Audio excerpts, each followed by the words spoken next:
your cousin, your friend, as young as 11 years old. That isn't right.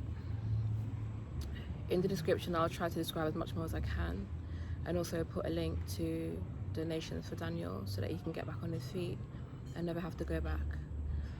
I think I'm trying to raise about £2,000, which is not really a lot, and that will be enough for him to pay off his rent and also give him time, like some months, to look for something else and not have to return to that disgusting place. A new video will be coming out soon, and again, I'm sorry for the delay in getting it back. Just a lot has been happening lately, and I've had to prioritize people who need me, you know, my family, my friends. That's what comes first. So there'll be more to come, guys. Please bear with me. Thank you so much for hearing me out today. I really appreciate that. And I'll leave a link in the description for the website that you can donate. Anything you can donate at all would be very appreciated. A little money goes a long way, and it does make all the difference. Daniel has no idea I'm doing this, but I did get Nana's permission. So I hope I'm able to raise the amount that I need to help him, and the look on his face, it would just make me so happy to see him happy. So thank you so much again for listening to me, and love, peace and light to you all. I'll be back soon with another video. Love you guys. I just wanted to add something to this. It's not about me, but it will make me feel so happy to see Daniel happy. Like when I heard of his accident, and when I saw him after his accident, I was welling up. I had tears, like I wanted to cry, but I didn't let myself cry, you know, until I was home later, because I really care about him, you know.